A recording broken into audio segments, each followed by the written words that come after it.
Good morning. Welcome to the November 21st Electoral Area Services Committee meeting. It is 9:32, and I would like to call this meeting to order and acknowledge that the Sunshine Coast Regional District is located on the territories of the Shishal and Squamish Nations. Good morning, everyone. Thank you for coming. Thank you, staff. Thank you, people in the gallery, for joining us today. We have a hefty agenda before us. Could I get a motion? Oh, any changes to the agenda desired by the directors? No, I don't see any hands, so I would be looking for a motion to adopt, and that is moved by Director Bax, seconded Director Lee. All in favor? All right, I'll say that passes. We do not have presentations or delegations, so we'll move on to reports, and before we do, could I get a motion to receive all reports? Moved Director Bax, seconded Director McMahon. All in favor? That passes. Wonderful. So we'll jump right in with item 4.1, 2024 Housing Needs Report. We have our wonderful planners here to introduce, so I'll please take it away. Thank you, Chair. And I'm just going to try and screen a presentation here. Hopefully it works.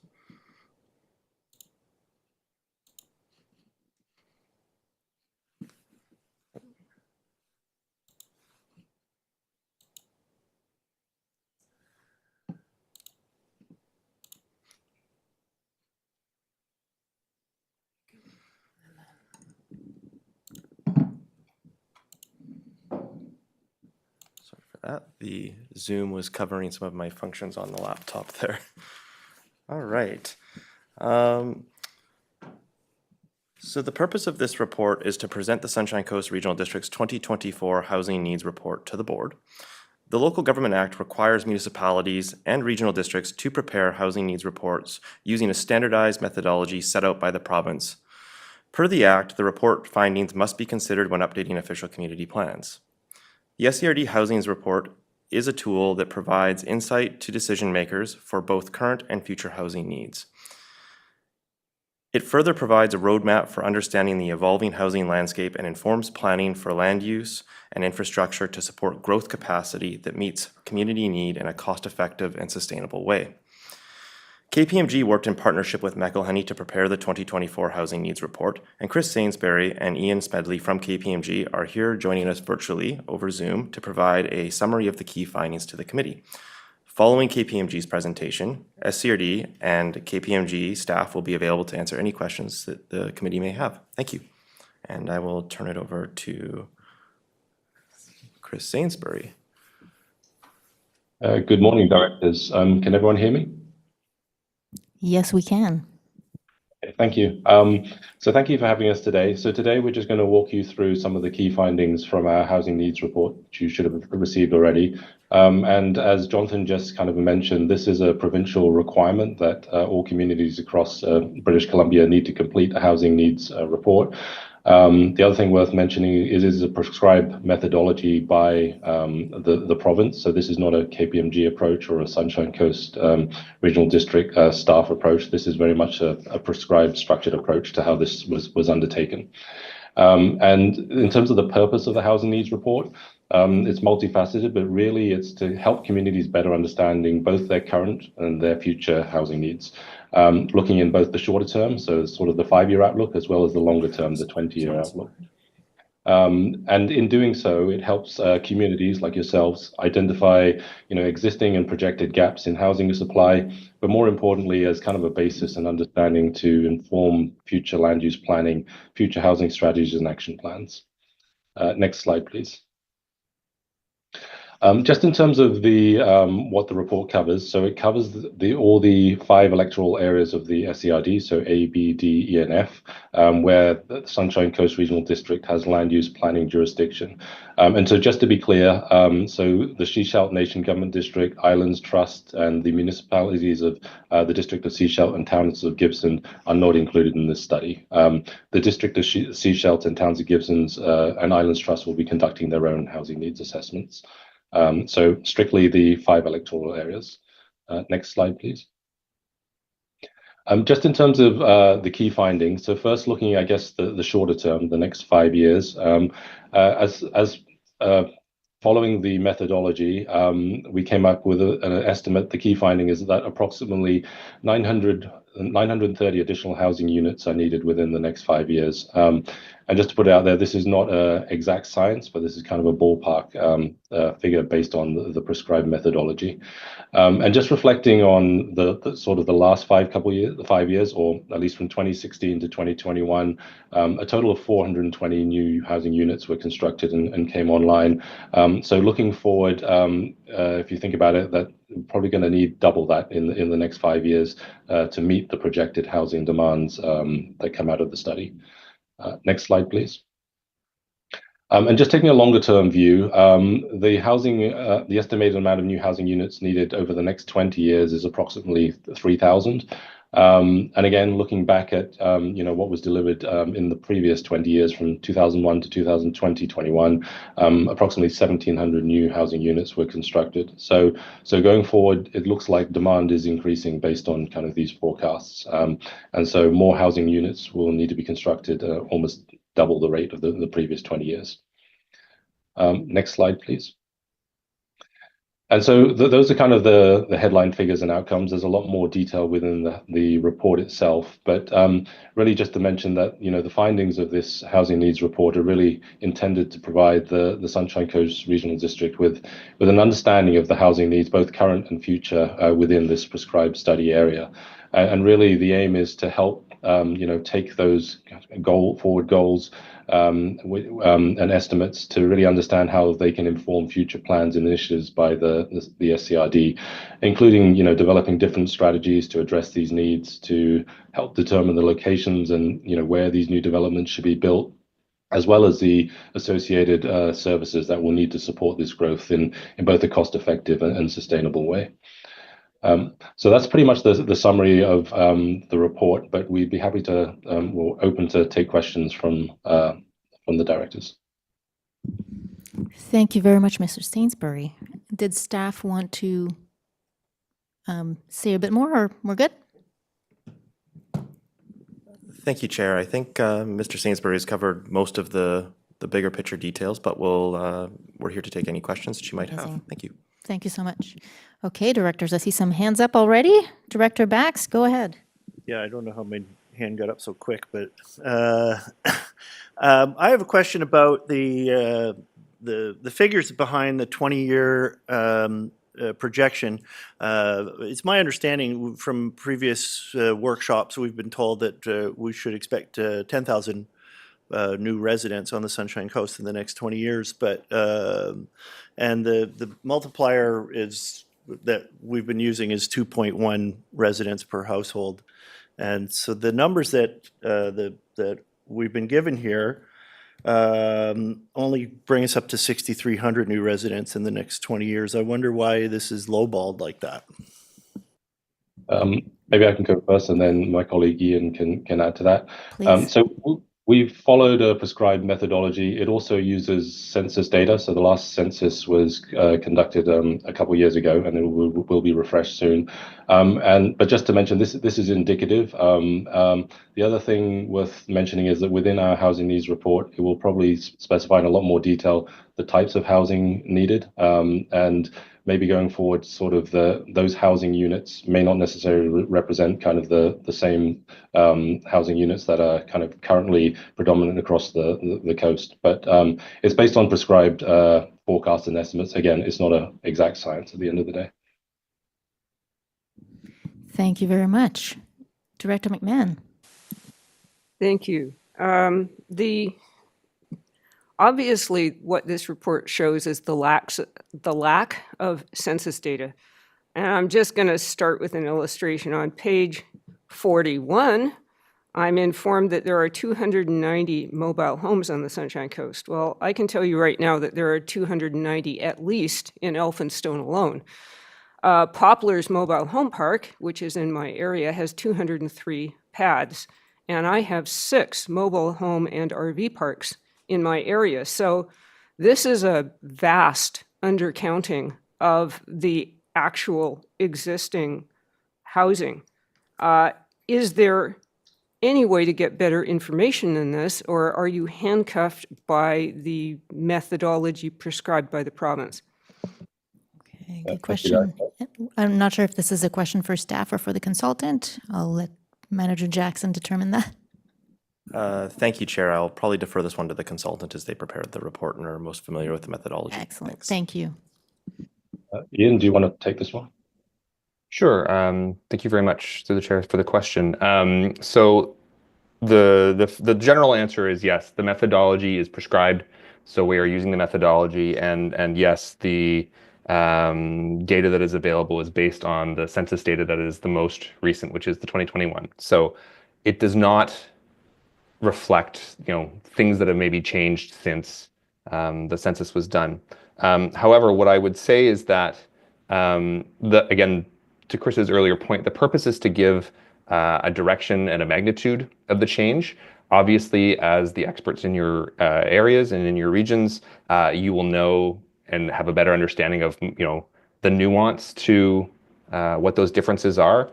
I think the important thing is to remember that the number that it's giving you is not it's not an exact, it's an estimate. And so the reason we presented this high level takeaway is that it's designed to give you an idea of where you're going. It may be that the requirement today, if we were to run the study today and collect all that data, would give you a slightly higher number or give you a higher number. But based on the methodology, this is going to have to be redone in the next 5 years. In the next 5 years, you'll have more information. So you're always going to be aiming for something in 5 years that might be it's a target. And so, as time goes on, you will be able to narrow in more on the exact amount, but it's meant to give you something to aim for. I just also want to just answer really quickly from the previous question. The projection for housing units that are required is based on households and not population. So there's a little nuance there as to why there might be a slight difference between population projections and household projections. This one is based on household projections. So that's just an extra piece of information about the previous question as well. Thank you. Great. Thank you so much for that answer. And I guess on that note, question, I believe for staff. So if there are inaccuracies that are identified, like how will these inaccuracies impact the OCP renewal process? And are there ways to mitigate these inaccuracies? Thank you, Chair. Good question. And certainly there's a comment I know in the cover staff report to the housing needs report that talks about the need for sort of like nimble land use designation, nimble infrastructure planning. And so it's really thinking ahead and engaging with our community about the type of housing that we're going to need. As our consultant team has mentioned, this is a high level framework that just gives us an idea as to where we're going. We know it's not a small number. So really whether it's plus or minus a few hundred units in 5 years and or 20 years, it's sort of seeing that roadmap of like, we've got some work ahead to do, and we're going to need land use planning and infrastructure and other capital planning that is done in a very smart way that meets community needs and can be nimble to adjust to those slight variations as we sort of move through time and sort of see what actually unfolds on the ground. Certainly in my career, I've seen different market dips where you expect more and then you get less, and then all of a sudden it comes back in a really big frenzy. So these things happen, and so it's about having that solid land use planning with the proper capital planning to support it so that you've got capacity to grow and grow in the ways that the community needs to grow. So it's like the right type of housing in the right locations that do it in a cost-effective and sustainable way. And so that's really one of the bigger questions that we'll need to answer as a community through the OCP renewal project. Thank you. Great. Thank you so much for that. And I see Director Stanford. Thank you, Chair. Just to respond to Director Back's question about what the discrepancy over some of the desktop work we've been doing for like the number 10,000 versus what we're looking at here. When we do our workshop, we include the municipalities, and that gives us much bigger numbers, and that segues into my question is how we do planning always is impacted by the municipalities, and not having that information included, and I understand why, because of how the legislative request came through, is what kind of opportunities are we going to take to make sure when we go forward with this kind of data that it's done in cooperation with the municipalities, because that's a much more realistic way of doing our rural planning. If Area F needs 31 more mobile homes, it's more in tune with what's happening in Area E, what's happening in Gibson's. That makes much more sense to me when we look at it more holistically. So what is the plan to do this more cooperatively? Great question. Staff? Thank you for the question, and a very good question. So through the regional growth baseline work that was before the board in June of 2023, there was some direction given as part of that for staff to work collaboratively and use the regional growth baseline work that we did at that time, noting that all three local governments with the Seashell Nation District aside, we're doing OCP updates, relatively speaking, concurrently. And so working together to try and make the most of the data that we do have and make sure that we do it in a collaborative way. I'd also note that there was an opportunity this past fall or past winter actually, for which the board endorsed a recent grant through UBCM, which was for a Complete Communities grant. And through that, actually just yesterday, staff kicked off with the District of Seashell and the Seashell Nation Government District community land development analysis, which is being done in part with the Seashell OCP update.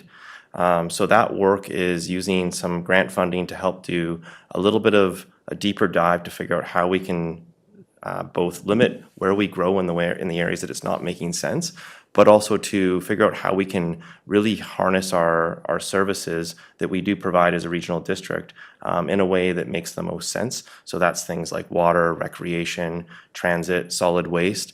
These are all things that as we grow together, we need to figure out how to make the most of those services and do it in the most cost-effective way. And so I would say to that point too, when we look at sort of some of the nuances that go on in the rural areas, sometimes we actually might see things like impromptu mobile home parks sort of forming because we're not providing enough of the right type of housing in the right areas. And that may be within the regional district, or it might be within the member municipalities. So it's thinking about how we collectively use our housing needs reports together to provide the type of housing we need and where we need it. And part of that question will ultimately be answered by sort of where it makes sense to grow as well. So that's looking at where our services are and where those opportunities are to make the most of them and invest in them in ways that make sense to get the best bang for our buck as we grow as a community. Thank you. Thank you so much, Manager Jackson. And just we have a big agenda, and this is a big subject, and we're going to talk about it some more in the coming months. We don't have a motion on the floor right now. I'm just hoping we can move this along, and the recommendation that we have is to send this to our APCs. So just try to keep this moving forward. Director McMahon? Yes, I will happily send this to my APC. I agree that taking the electoral areas in isolation from the population centers on the Sunshine Coast doesn't make any sense, because we're never going to be building a lot of accessible housing in areas that don't have services and don't have accessible bus stops and other things that are critical. The number of historical housing units added, I assume, is actually the number of building permits issued, which is not the same thing at all. Could somebody expand on that? Manager Jackson? Thank you for the question, a good question. I'm going to see if our consultant team, probably Ian Smedley, if they might be the best one to respond to the data in the report related to that question. Thank you. Yeah, thank you very much. The number of units listed is not based on building permits. It is listed based on the BC new registered housing units. So it's the number of units that are registered as new units. So no, it's not based on the building permits. This is the number of new units that were registered. So that's the response to that question. If you're curious, I've got some more information about that sort of on page 117 in the appendix. It sort of outlines where that data comes from. Thank you. Follow up, Director McMahon? Yeah, sorry, I didn't realize that. But for instance, half of the secondary suites on the Sunshine Coast are in electoral areas, and most of them are like basement suites and things that are not officially in existence. So would that be captured in that data? I sort of have two thoughts. The first one is that, again, because the data is based on what's being provided in the methodology, the date for the new registered units goes back, I believe, to 2022, 2023. So I'd have to confirm which date it captured. It does not indicate or provide us with sort of a breakdown of everything that it's capturing. It's simply saying this is the number of new units registered as new housing in the region from the BC housing records. So I would have to go and sort of pull apart the methodology, which wasn't, I'd have to go and look and see how BC housing captures that to answer the question of is a secondary suite in a unit captured, but again, this is coming from the methodology prescribed by the province, and it's based on the BC housing number. So that's where the information is coming from. Great. Thank you so much for that. Director Bax? Thank you. And I have to respond to Manager Jackson talked earlier about how we can use our OCP to limit the type of buildings that are the type of houses that are built in certain areas. And I was wondering if this whole exercise, the OCP renewal and all of it rolled into together, if we can find a way to build tools that allow us to create places where we can get the houses that we believe can be built. And if there's any kind of way to encourage low rent housing or supportive housing, and if there's tools available to the regional district in our planning, in our zoning, in our land use bylaws, that we can in our fees that we charge, et cetera, that we can encourage these type of activities to create communities that we want. Because the what we have right now is really not sustainable as far as I'm concerned. Sounds like the OCP renewal. It sounds like about what we're trying to do, in my opinion. And there's like some actions listed in the report, thinking about the one with Habitat for Humanity. So there seems to be some good things happening, but I don't know if staff wants to speak to this. Thank you, Chair. Certainly, yes, that is a big part of the point of the Official Community Plan Update project. I would add that, it really gives that opportunity to look at where it makes sense to grow, again, with the services that you have and trying to figure out where you get the most bang for your buck and where you can provide those right types of housing that are close to transit, close to key water and possibly wastewater infrastructure. Also doing it in areas that avoid hazards and environmental areas that might be sensitive or agricultural land, for example. And another piece to it is that, really what the OCP will allow for when that project is complete, if as a community we come to the table and figure out how to supply the type of housing that it looks like we need to supply through the H&R report, is that it really provides that market opportunity for that uptake. There are some other tools that we can use to incentivize the right type of housing as a local government. But I would also add to it that really getting some of the true deep affordable housing sometimes takes senior level government involvement as well.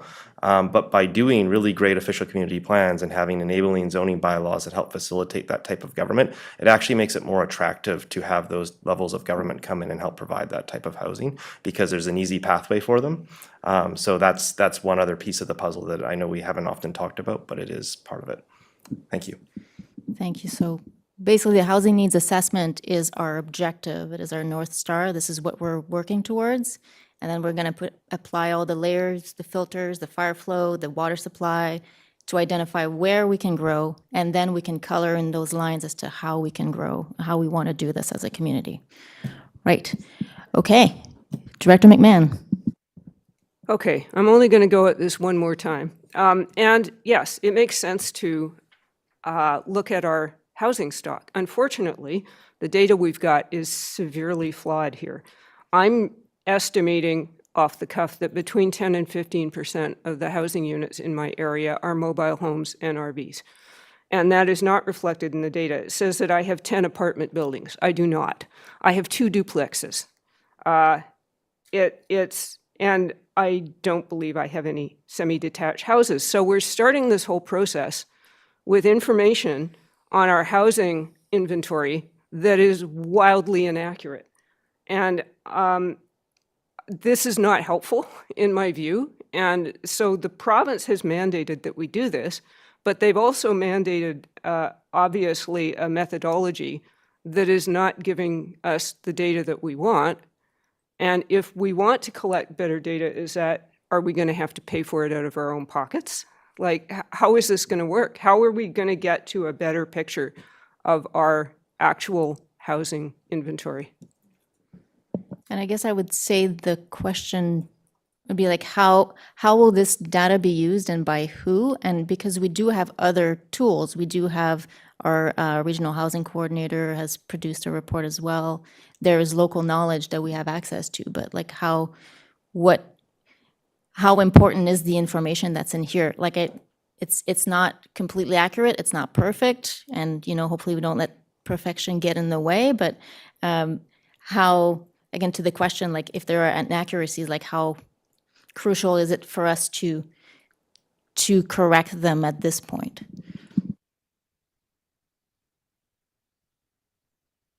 Oh, CEO Perot. Thank you, Chair. So perhaps a recommendation, a letter to advocacy to the folks who are the ones who are relying on the information, maybe a suggestion. And again, we rely on their information for multiple types of plans that we do, including infrastructure and financial planning related tools. So if that would be an amenable outcome, then I suggest we write a letter to Statistics BC or StatsCan about just identifying some of our concerns related to some of the data for this. Thank you, CEO. And just a question about that. Would it be a letter, just a high-level letter saying that there are inaccuracies, or would we need to identify what these inaccuracies are? Yeah, I think just a general motion, and staff can always fill in the blank, and it would be from the chair to Statistics Canada. We would see potentially other entities, but at this juncture, short of us doing ground truthing, which would be extremely costly, and I think whether or not that would provide value for the purpose of this particular report, I'm not quite sure. I don't know if the consultants can speak to that, but I did hear they were saying, look, this is illustrative. It's to give you a general sense of where you need to go as far as your planning. So I think that might be a suggestion. Thank you. Thank you. And Manager Jackson, I see your hand up. Thank you, Chair. I just add to that the structure or the typologies that the housing needs report use, they are prescribed. They are linked to the type of things that we see in senior level government data. They're not necessarily directly related to our exact zoning typologies that we have here in the regional district. So sometimes there's a bit of a disparity there in terms of the fact that you might say something is an apartment, flat, or duplex, and when Stats Canada, for example, looks at that, and what we have on the ground, they put it into that category, but it doesn't actually mean that that's what we think it is. So that's one of those things that through the official community plan update and community engagement, we can achieve a couple things. One is that we can start to actually derive this data into what it actually means for us on the ground. And two is that we can actually start to hear some, again, it would be anecdotal, it wouldn't be statistical, but we can start to get a better idea from people on the ground, like, oh, shoot, we heard from, like 100 people that were living in mobile homes. Well, that starts to raise a little bit of a flag in terms of, well, I guess we need some typologies that are going to help to accommodate those sorts of folks. And that might not be more mobile homes, but it might be more units that actually help to get units on the ground that would be attainable to those folks. And so that's one of the things that's about how we use this data moving forward, recognizing it's not perfect.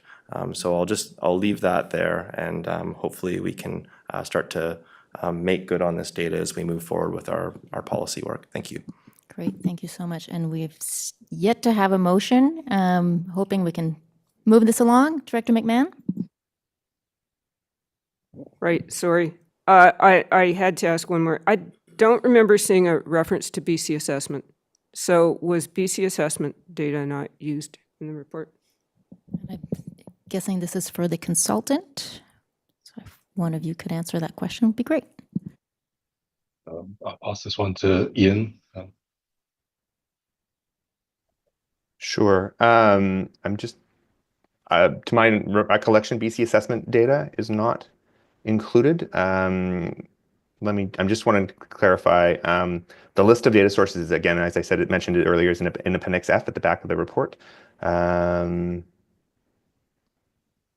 I don't believe that BC assessment data was used. Okay. All right.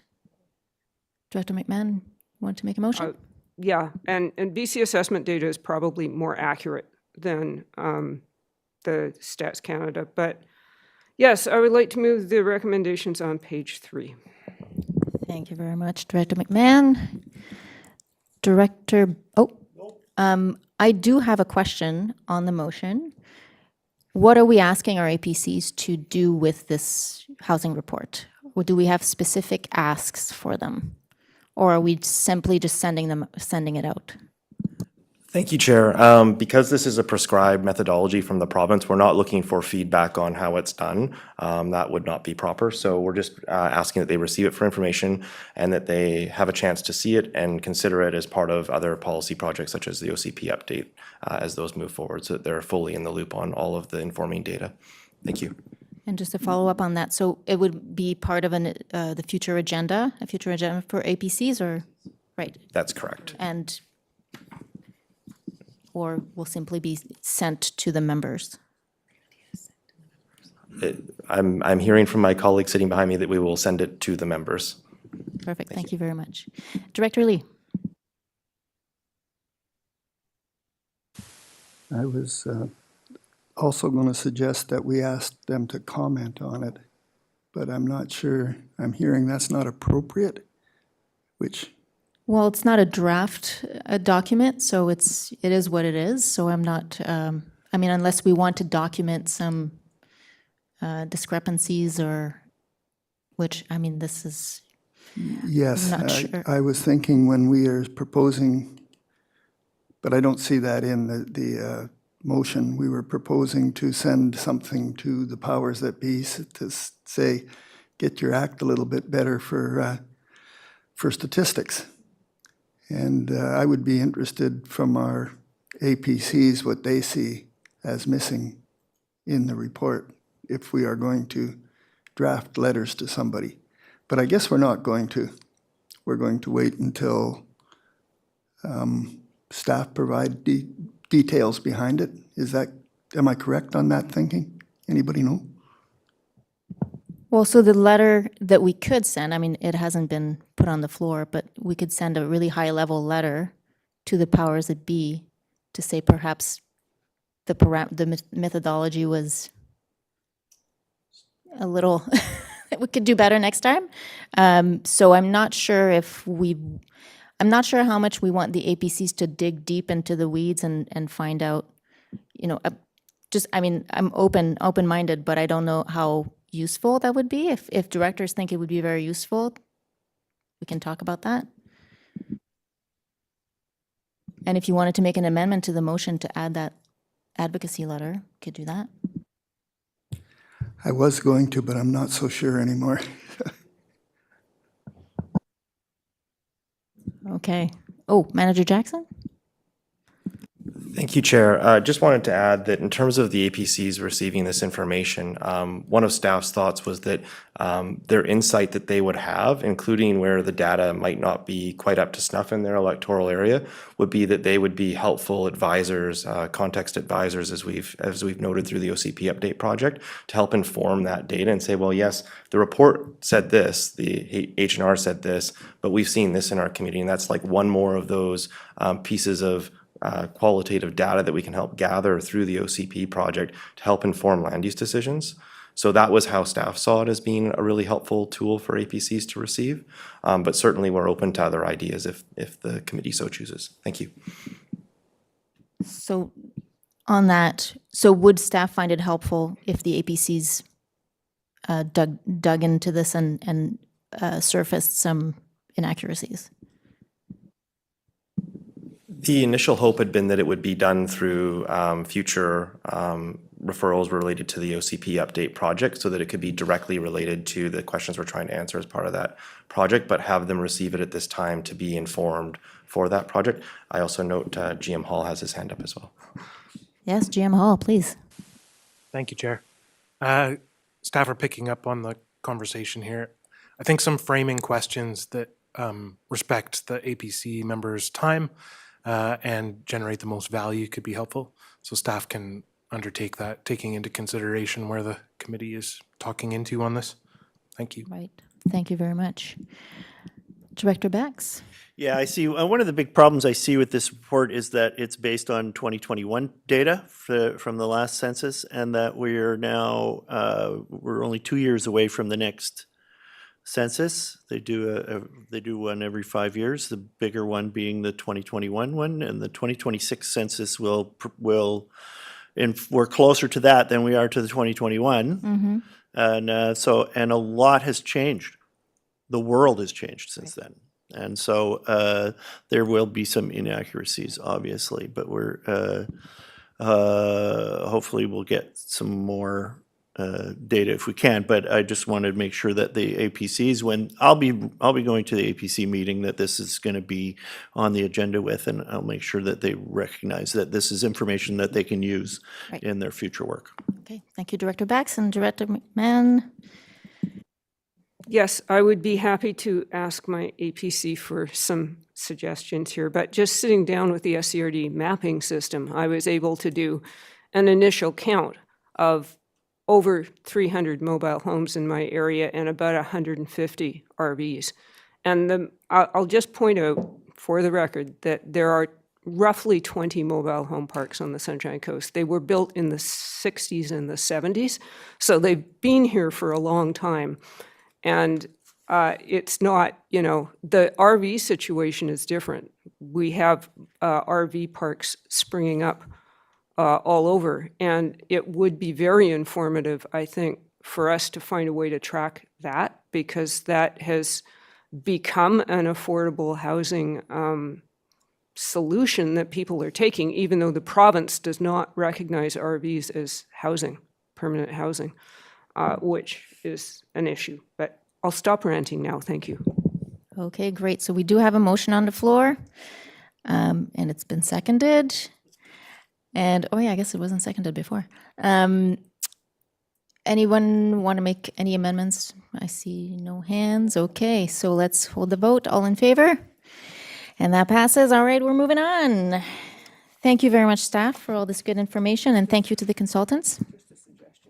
And then I hear Director McMahon would like to make a suggestion. Yes, rather than write a letter, perhaps we could contemplate a resolution for AVICC to get to start thinking this through. But until we are really sure what our problem is and who we're writing to about it, I think we should kind of hold off. Maybe our APCs would have some suggestion on that too.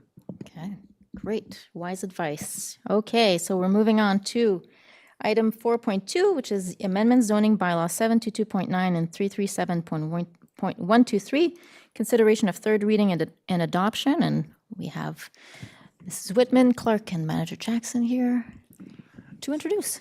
Thank you, Chair. The purpose of this report is to bring forward for consideration of third reading and adoption amendments to SCRD zoning bylaws 337 and 722, for which the primary objective is for aligning SCRD regulations with provincial legislation for freshwater riparian areas and professional geoscience guidance supplied by the province for risk mitigation at ocean shorelines. A concurrent purpose of these amendments is to address recommendations from the Development Approvals Process Review, DAPR, aimed at standardizing and enhancing clarity for regulations across SCRD zoning bylaws, helping to streamline development reviews and approvals. Public engagement has played a role in shaping these amendments. Staff have gathered input through 2 Advisory Planning Commission referrals, 1 APC workshop, a video, a public information meeting, a public hearing. Since summer 2023, a Let's Talk engagement page has also been live, and an ongoing information campaign has run concurrently with a focus on riparian areas education. The public feedback received, along with the professional guidance and referral responses, have been carefully reviewed and used to inform improvements to the proposed amendments presented to the committee today. Staff have attempted to balance legislation and provincial guidance with what we've heard from the community to provide refinements and options for consideration where possible. 4 overall options have been developed for consideration. Each option presents distinct considerations to address regulatory compliance and risk mitigation while responding to community feedback. The options are listed in order from the most to least alignment with provincial legislation and professional practices. Staff recommend that option 1 for zoning bylaw amendment 722.9 and 337.123, as outlined in the report, be considered to proceed to 3rd reading and adoption. The project team is present and available to answer any questions that you may have. Thank you very much. Thank you, staff. So that's going to be a big one. So I suggest that we start with clarifying questions to staff. If there's anything you need to get clarification on to make your decision, and then hopefully a motion will be put forward and we can debate. So Director McMahon. Yes. After we do the OCPs, we're going to have to revisit the zoning bylaws, I assume. Is that the case? So there will be another opportunity to be looking at some of the refinements in the zoning bylaws. Staff? Thank you. Sorry, voice gone there for a second. Thank you for the question. Through the OCP update project, we'll be looking at zoning bylaw, the regulatory piece, so the OCP being the policy piece, and the zoning bylaw being the regulatory part of the planning framework. We'll be looking at those concurrently. OCPs must be, or are typically adopted before a zoning bylaw is, but at least in terms of their stepping at the board, even though it might happen on the same day. So through that process, we will be looking at things again in more detail. So as we noted in the staff report, though, some of these are more legislative in nature and risk management. And then there is a 4th amendment that is more of trying to produce clarity and create some additional setback around the sensitive area so people aren't building right up against them. Thank you. Thank you very much. And moving on to Director Bax. Yeah, I still have an issue with, on page 139, inserting 5.16.3, the wording reconstructed limits the reconstruction of a destroyed building on the initial footprint of the building. Should someone have a building that's been destroyed, then this will, it looks like it will prohibit the rebuilding of a house within that area. In some plots of land here on the Sunshine Coast, with the extension of the riparian setback, it will effectively remove the ability to build on this property, and that concerns me. So I was wondering what staff would have to say about that. Right. Yes, staff, please. Thank you for the question. I think I see where it's going, but please have a follow-up if I don't quite cover it. I'd also direct you to page 130 and 131 of the agenda, where we talk about the variance process and the legal non-conforming process that's available under the Local Government Act. So it's quite common for zoning bylaws to talk about the reconstruction of buildings in this way, and that's because the Act does provide for a legal non-conforming possibility and variances. So really, when you change a bylaw setback, what you're sort of doing is you're saying that over time, this situation should sort of, go away. Building should get out of the setback long term. So if someone wants to come in and tear down something, start fresh, normally they move back. But not all sites are the same, and we recognize that. There's unique sites. They might be because of topography, they might be because of size or shape. And there's variance processes for that if it's a full rebuild. In the cases where there might be a fire, there's legislation around this and how that's to be dealt with. Sometimes if a building's fully destroyed, it does mean that we're into variance territory. But generally speaking, between the variance capability and the legal nonconforming section of the Local Government Act, we're able to accommodate applicants. I'd also note that there's actually 3 applications related to the ocean setback on the agenda today. And so that's just an example of how staff do deal with this, and we look to work reasonably with property owners to help ensure that their development is in keeping with the intent of the bylaw, but recognizing that sometimes that doesn't necessarily mean a hard line with a setback, but it's about working with them and their professionals, especially if there's a flood hazard, for example, it might be a geoscientist and an engineering report, and if there's wrapper involved, then it would be working with a qualified environmental professional to ensure that the environmental aspects of the site development are done appropriately and safely. Thank you. Thank you so much. Director Lee. Thank you, Chair. I have lots of questions, but I'll do them one at a time. This is in regards to the 7.5 to 15 meters ocean setback. And I note that the line that we're going to be most likely using here shortly is 15 meters of the natural boundary of the ocean. And I was wondering if it would be appropriate to also add in order to reduce storm surge, flood, and erosion damage, so everybody understands why we're doing that.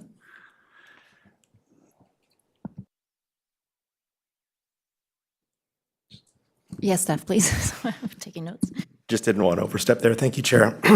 Certainly that wording could be added if the board so choose. It does provide additional clarity in terms of the intent of the bylaw.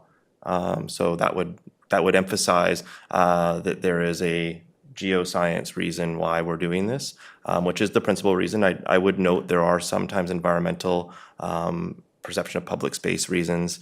We've heard that in some of the variances. But certainly from staff's perspective, in terms of the advice received from the province, the big concern here is risk mitigation. So that would provide clarity around that, certainly. Thank you. Great. Thank you, Director Lee, and thank you, staff.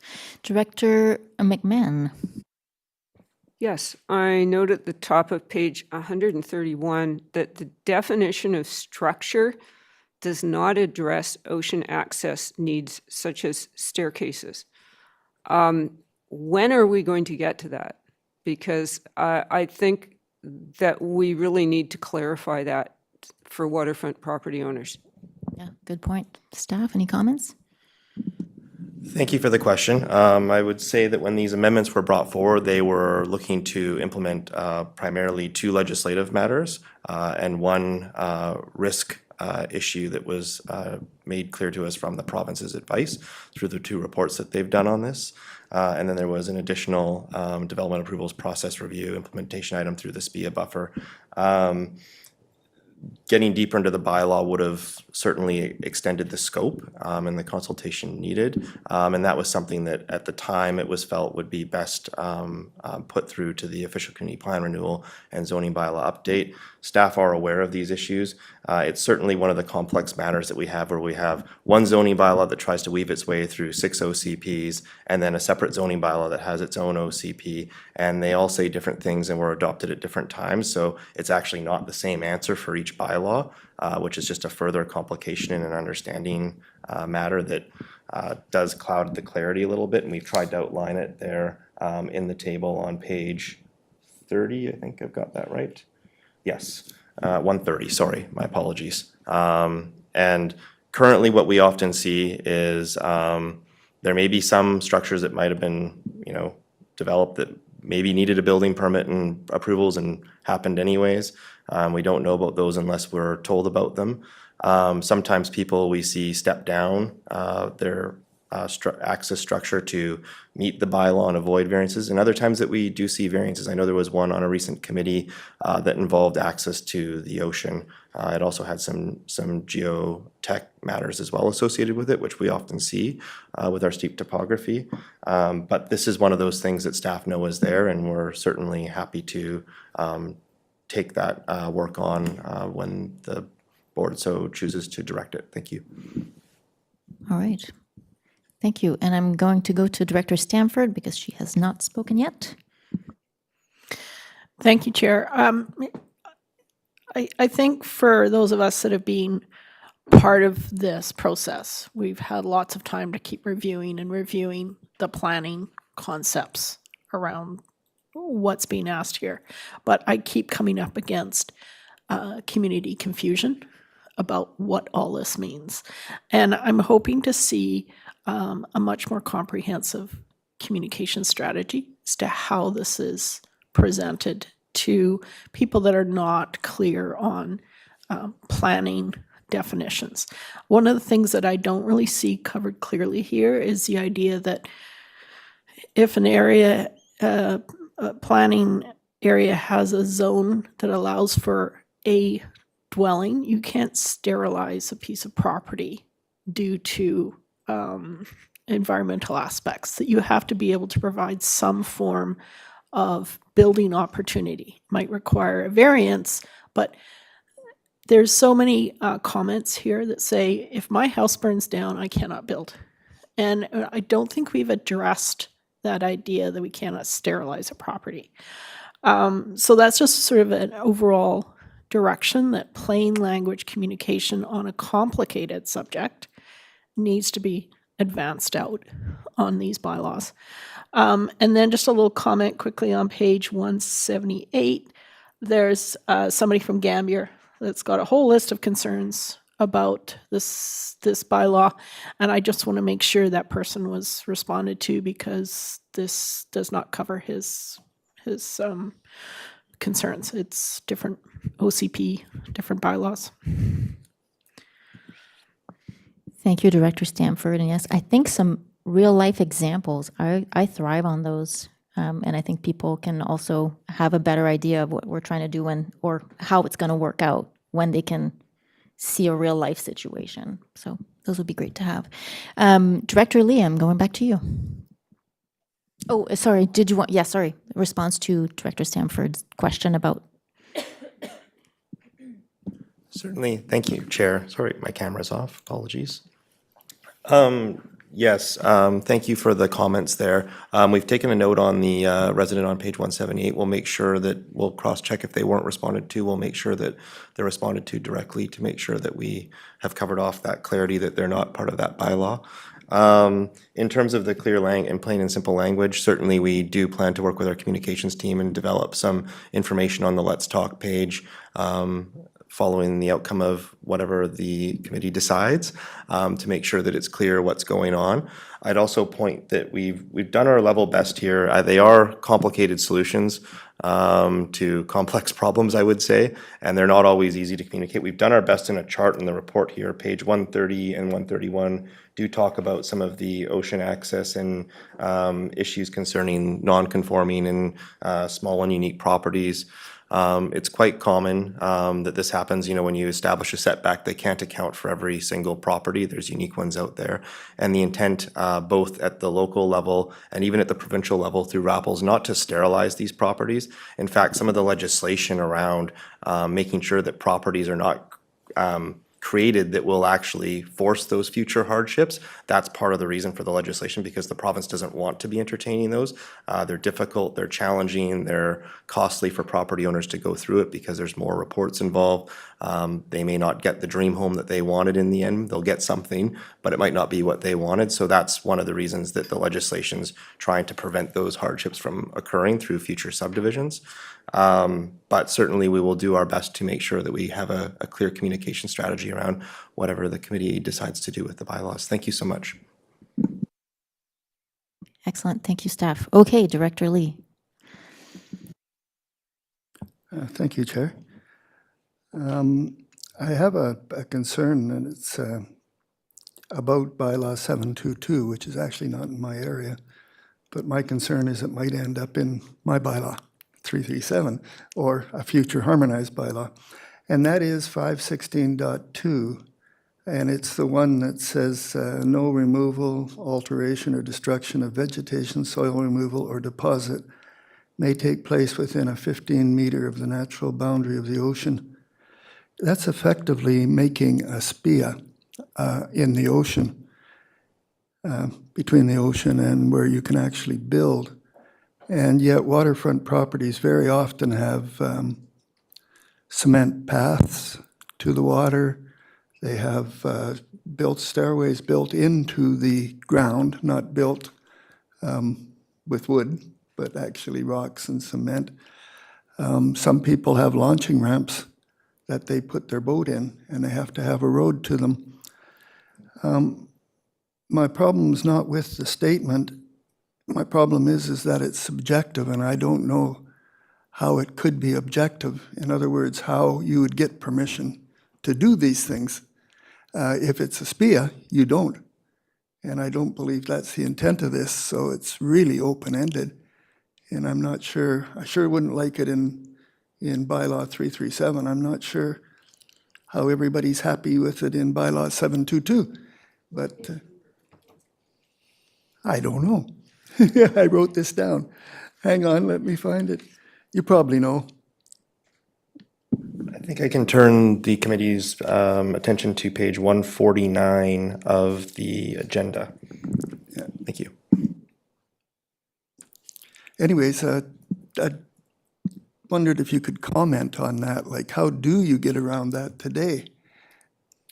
So need for clarification as to what can be done within that setback when it comes to trails, roads, paths, Yeah, it's stairs. not specified unless it's Right. legislation, right? It's not actually a legislated requirement yet. Okay, I understand that I personally would like to see something like that, but we still have to have a method of accommodating the use of the property. So as Director Stamford says, we don't sanitize it.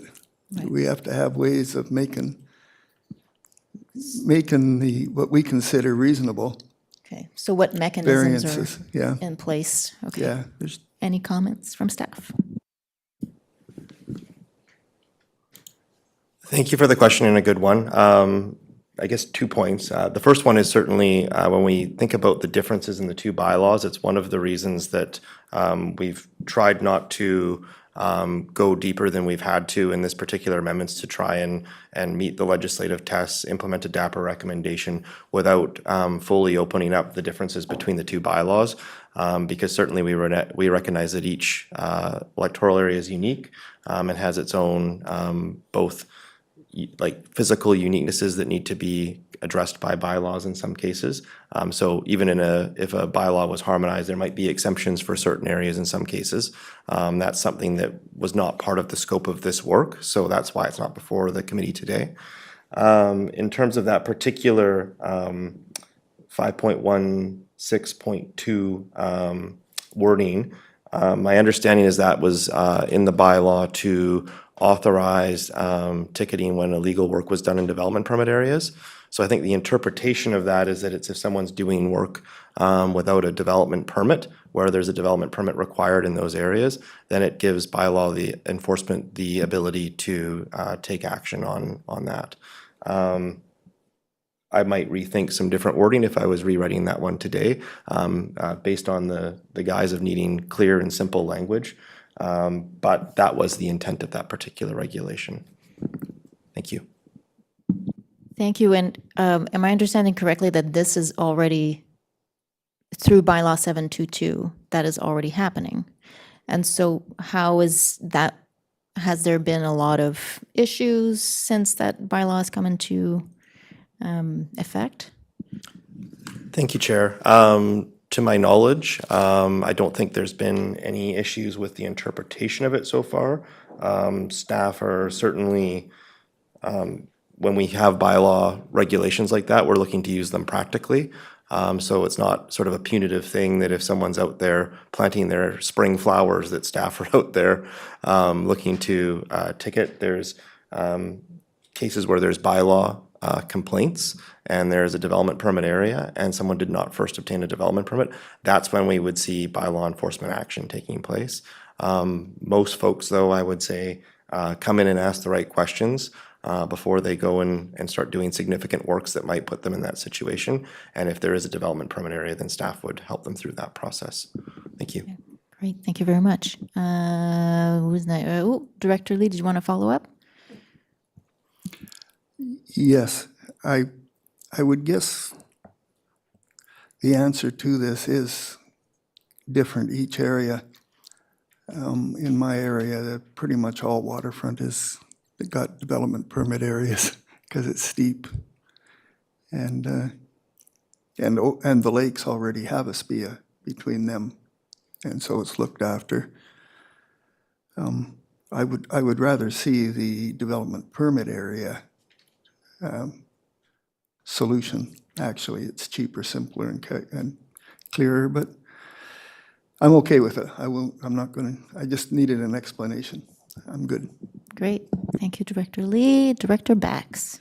Yes, I get the point in that we're trying to mitigate the damage to the environment in the future. What worries me is that the damage has been done in so many of the.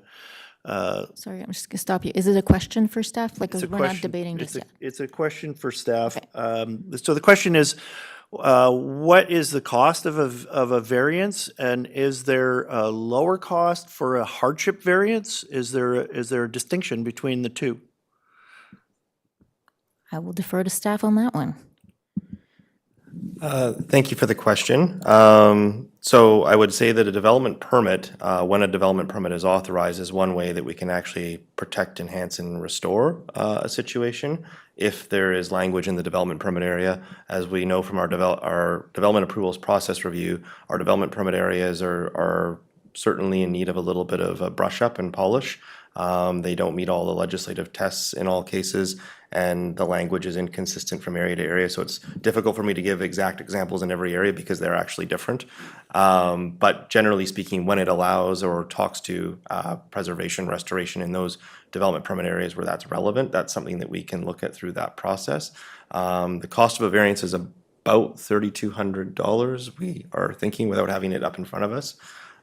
So when there's a practical need for a variance, staff typically work with the applicant in advance to try and determine whether it's something that's going to be possible or supportable. And normally, most applications that you see come before you typically have staff support because we've typically got to that point by the time that it's come to you, especially if it's new construction. They're starting out, they're coming off the right foot where it's a new development they're looking at doing. They've had conversations with staff. We normally work in advance to find ourselves in a place that through the board's policy on development variance permits that there's a need, ability for staff to provide support. Yeah, I know this. I know the chair is very interested in real world examples, and so I have to pick two examples from my area. I have two firefighters that both have very long and narrow lots, and they are right beside a stream bed, which is a common occurrence in my area, many streams. And they both feel an existential threat to their property by this bylaw, in that if either of their houses was destroyed by fire, because they've seen that before, that they would have an inability to rebuild. They'd have an inability to sell. One of them's interested in perhaps selling, and this kind of thing hangs over the property. Right, and I think to Director Stanford's point earlier, the intent is not to sterilize and to say, like, you cannot build. So there's ways that you can, like, there will have to be ways to make that work, to make the rebuild work if there's a fire or. Yeah, I think what I'm trying to do is to emphasize the point that it's when these things come before us that it's our decision to have compassion for these kind of incidences. Right. So no question for staff? Okay, so Director McMahon. Yes. coming at this with 20/20 hindsight, I think it was a mistake to combine the riparian and the shoreline setbacks in one public process, because it added to the, quote, frequent misunderstandings and the general confusion about this. And so I wish we hadn't done it this way. That said, we did. I personally am going to weigh right in and say that I'm looking at option 2 to proceed with the legislative requirements and the ocean setback. I'm personally not ready to go into the additional setbacks around the SPIAs. I understand the intent, but it obviously is the subject of a lot of anxiety and concern. There were concerns raised by my APC about, the way this is set out. So I personally am not ready to go there yet. Sure, what the heck, I'll put it on the floor. I'm going to move option 2 on page 136. Okay, so that is seconded. So open for debate. Director Lee.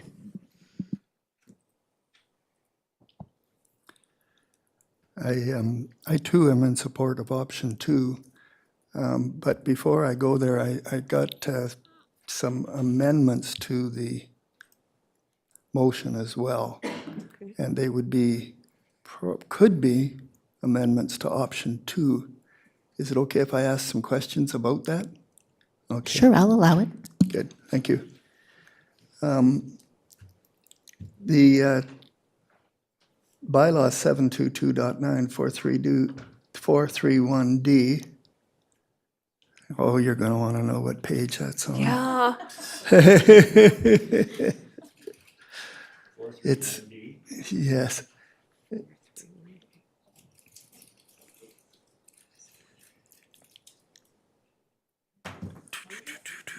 Geez, I didn't record what page.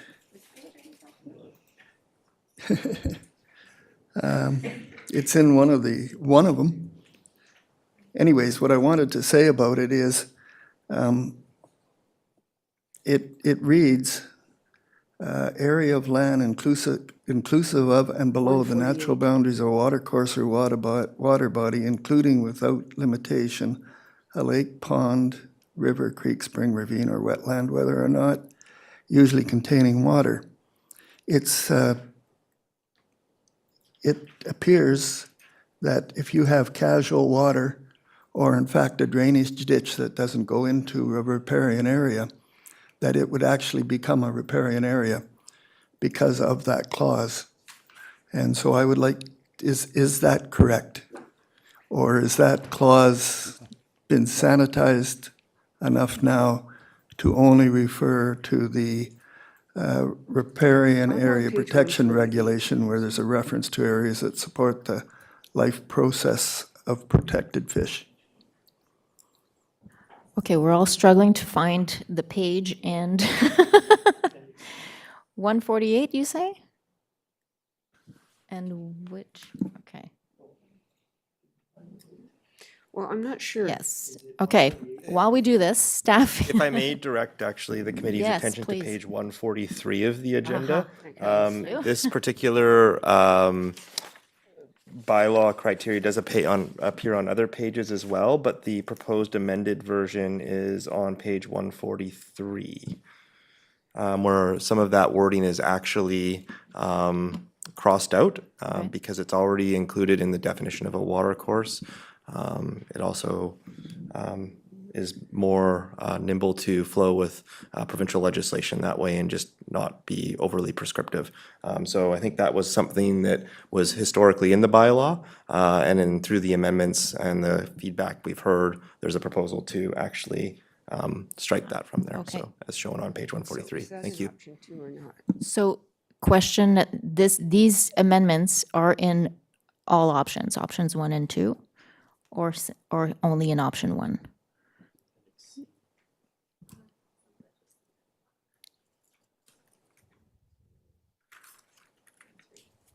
So all options I'm informed by my colleagues here that it's for options 1, 2, and 3. Okay. Thank you. Perfect. Director Lee. What I'm understanding is that in fact it strengthens the riparian area protection regulations, saying that just the water that's used for the life processes of protected fish is going to be protected at this time. Is that correct? Staff. And of course, the second part of that question is implied, and that is, why is it there if we're saying that we're protecting riparian areas just below it? So I want to make sure I've got this right, but I'll just clarify here. So the revised wording that's proposed in the bylaw is an area of land inclusive of and below the natural boundary of a watercourse, water body, or wetland. So that's the proposed wording. Yes, that's my Yeah. understanding, Okay. yes. Just wanted to make sure we were on the same particular And page there. the second part of the question is just below it in E, because it says under the provincial areas perfection regulation, so I assume that that also includes that same statement of D. Yeah, sorry, yeah, D above.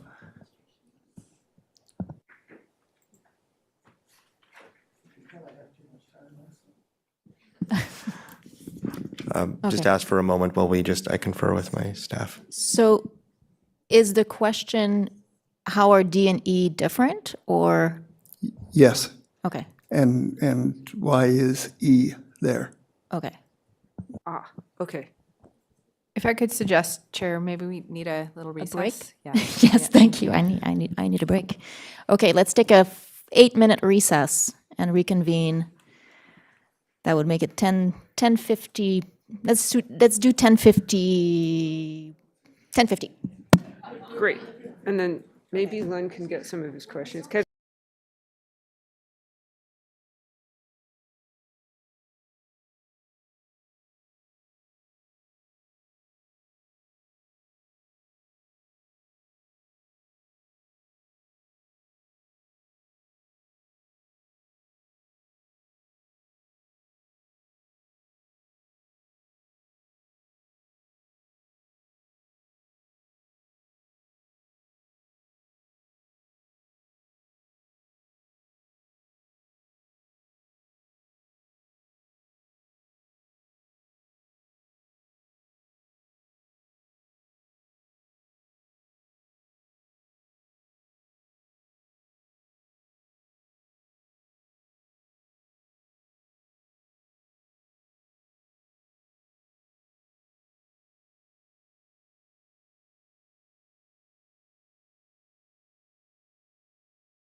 Thank you very much for your patience. So we have a motion on the floor, which is to proceed with option 2. And I guess we have, we also have an option that if the language is, if some directors find the language to be unclear or problematic, that we could pause this and explore alternative language, but we'd have to stop this process and then go back. But if directors are comfortable with the language and ready to move forward, then we can continue debating option 2. Director Lee. Thank you, Chair. Yes, my first question was answered in that they are different clauses, and they are the way they are already in the bylaw. So if we propose any changes, if we discover a problem, we'll deal with it at the OCP renewal time, which I did like that answer. I believe I have that correct. Is that? Thank you. Through the chair, yes, that's correct. So any of these bylaw updates, when they're done, staff do monitor their implementation. As we mentioned, they are, often complex in nature, and so we have to make sure that we've got it right for the community. In this case, we've worked with existing wording in the bylaws to define water body, water course, and wetland. So if there's something that's not working or making the implementation difficult, we'd certainly look at that through the OCP update and make sure we get it refined and dialed in so that it does work properly for the community. Thank you. Excellent, thank you. Okay, any other comments, questions before we go to vote? I have another question. Yes, Director Lee? Sorry to hold you up, but my question is about subdividable area. And my APC had a concern about double counting usable parcel area. Has that been addressed in this current iteration? Staff, please. I didn't actually see it in the table is why I'm asking. It was the fact that it was one reference in definitions and a different reference in the text itself on how to calculate it. Thank you for the question. Both bylaws, the wording might be slightly different, but they have reference to usable parcelable area. Typically, that's there because we do have things like covenant areas on property specifically for septic that are non-usable areas. Those are often quite large. So there's definitions of usable parcel area in the bylaw already. Staff have worked, though, with the riparian areas protection team at the province to confer that this is what is needed to meet legislation. So this is very specific to streamside protection enhancement areas and ensuring that those areas, just like the example we heard earlier of the narrow lots with creeks, that we're not creating those lots in the future where we have these difficult situations that keep coming up where there's these conflicts with the desire to develop and protecting of riparian areas. There is a process to deal with it when it occurs, but the province is looking to not create more of those situations to deal with. Hope that helps answer the question. Thank you. And one last question, Director Lee. I promise that this is the last question. The question is, I believe we've made several changes to the OCP as it exists today during round 1 and 2 and to where we got here. And the pages that we got marked up now are just for the latest changes. Would it be possible for us, before we see it at board, to get a list of all of the changes made to the existing OCPs, like we did for C and D and E and F? Staff? Just want to clarify the bylaws before us are for bylaws 722 and 337. So are we talking about OCP policy and how it relates to the bylaws, or are we talking about the bylaw changes themselves? I believe, and I haven't been able to confirm it, but that we've actually made some changes already that we approved when we did reading 1 and 2. Is that incorrect? Is this all the changes that are? there? So all the changes are in the package. So yes, for the zoning bylaw, proposed amendments to 722 and 337, all of the changes are contained in this package. So certainly if there's any questions specific to those changes or clarity needed, staff can help provide those.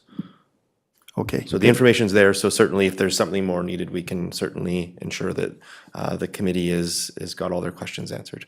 Thank you. Appreciated. Thank you very much. Is that, That answered my question. I didn't have time to cross-reference the original Right. to every change that was made through the, yeah, so I thought I'd just ask the experts. okay, So, perfect. Good answer. Thank you. All right, so here we are. We have a motion on the floor, and I don't see any further hands, so I believe we are ready to vote on the recommendation to go with option 2, which is to proceed with third reading and adoption for proposed amendments for legislative compliance for freshwater and risk mitigation for ocean. So that does not include the SPIA buffer.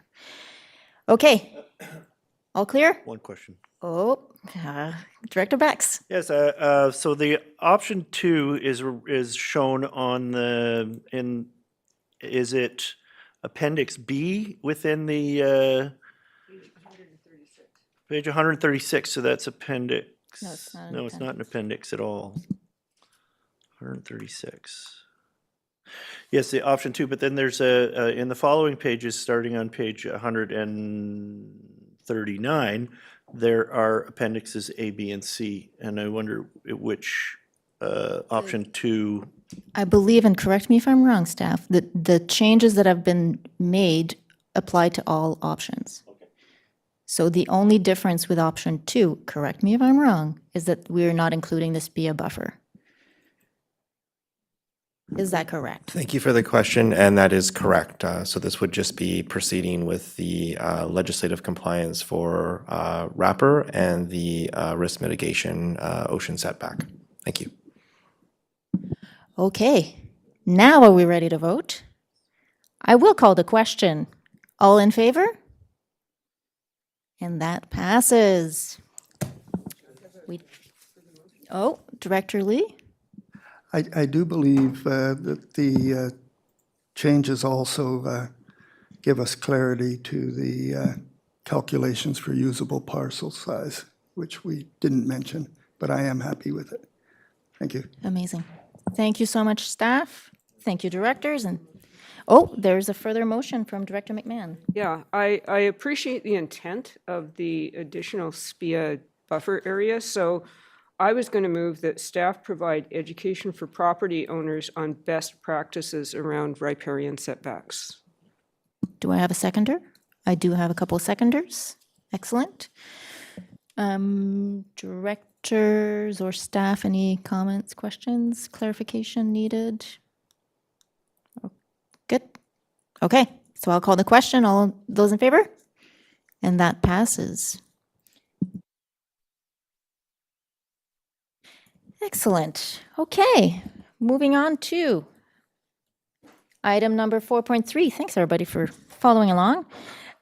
Development variance permit application DVP 00099 for 7531 Cove Beach Road. We have seen this one a few times before, and I will ask staff to introduce whenever they are ready.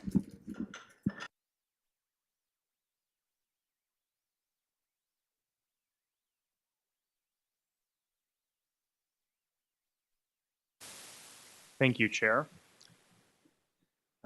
The purpose of this development variance permit application is to reduce the setback for a structure adjacent to the natural boundary of the ocean from 15 meters to 7.5 meters, and to increase the parcel coverage from 15% to 20.5% to allow for the construction of an auxiliary dwelling unit and a pool. At the October 17 Electoral Area Services Committee meeting, the committee recommended approval for the parcel coverage variance to allow for an auxiliary dwelling unit. Additionally, it was recommended that a report be provided that outlines the terrestrial environmental impacts of constructing a swimming pool and potential restoration opportunities. The applicant has provided staff with 3 reports: a geotechnical report, coastal engineering report, and the board requested terrestrial environmental impact report, which is attached to the agenda. The report notes that the construction of the swimming pool would have no substantive adverse environmental impacts on local terrestrial or marine environments. Furthermore, restoration is not necessary or feasible. The planting of native species prevents a mitigation opportunity, which the applicant has agreed to and has provided a landscaping memo attached to the agenda. Based on the contents of the report and the board's DVP policy, staff recommend that the variance request to allow for construction of the pool at the 7.5 meter setback and to allow for the pool to be included in the previously approved parcel coverage allowance be approved. Staff are happy to answer any questions. Thank you very much, staff. And I really want to thank the, staff and also the applicants for providing the report so quickly. And it's it's a good report. And I really appreciate the planting of some native plants. That's very good news. Director McMahon.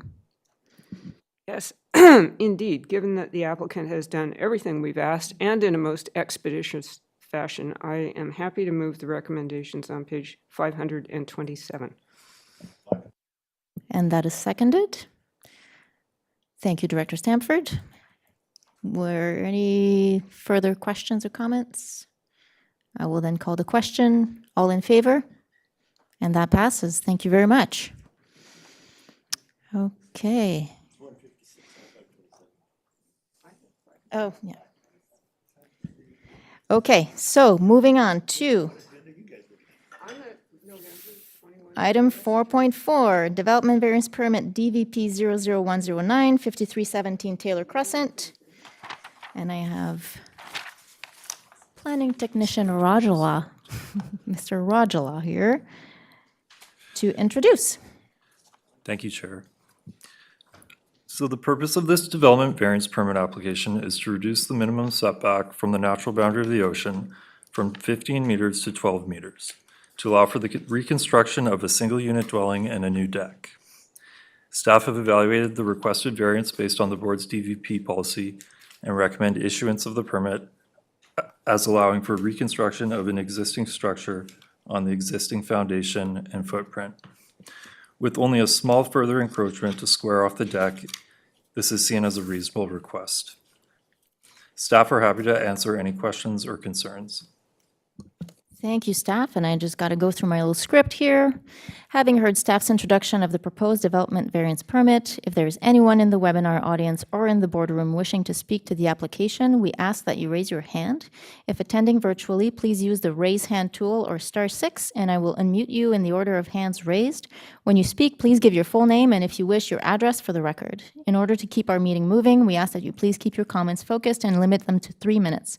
Once the committee has heard from all those wishing to speak, we will proceed with a motion and discussion toward a recommendation to the board.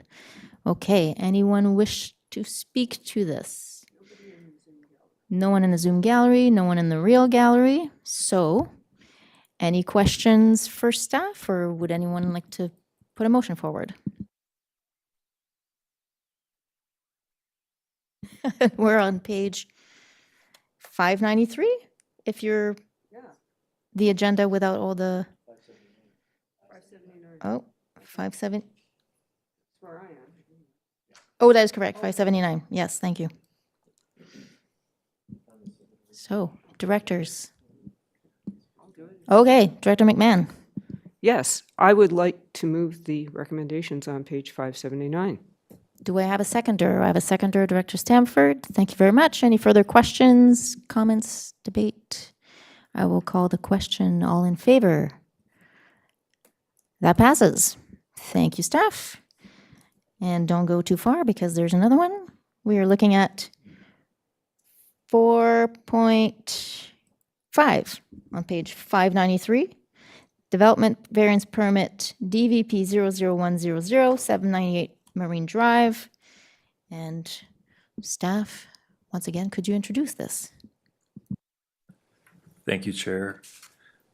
The purpose of this development variance permit application is to reduce the minimum setback from the natural boundary of the ocean from 15 meters to 2.9 meters and reduce the minimum setback from a side parcel line from 1.5 meters to 0.38 meters to allow for the completion of a partially constructed deck. Construction of a deck near the bottom of the property had already begun, but was halted in October 2023 due to a stop work order issued by the SCRD. This application has been referred to multiple agencies, including the West Howe Sound Advisory Commission. Comments are attached for reference. Staff have evaluated the requested variance based on the board's DVP policy and recommend denial of the permit given the proximity of the proposed structure to the natural boundary of the ocean and to a parcel line bordering a neighbor property. The potential precedent approval of the variance would set. Staff are happy to answer any questions or concerns.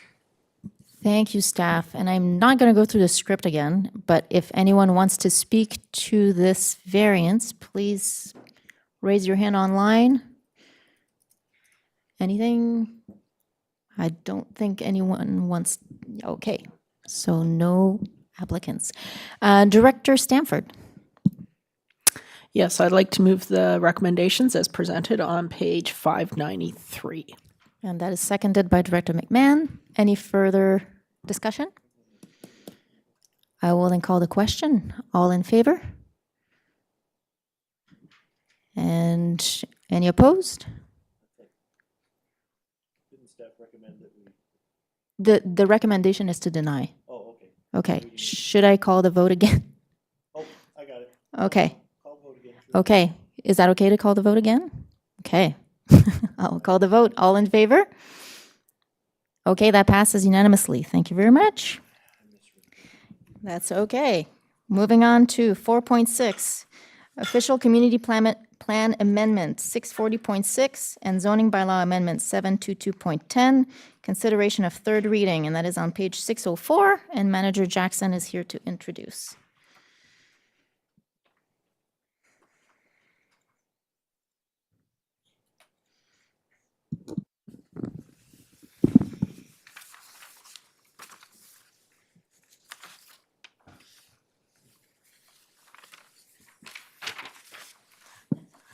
Thank you, Chair. Sorry, we have a very large agenda today. It makes for a lot of paper in front of me.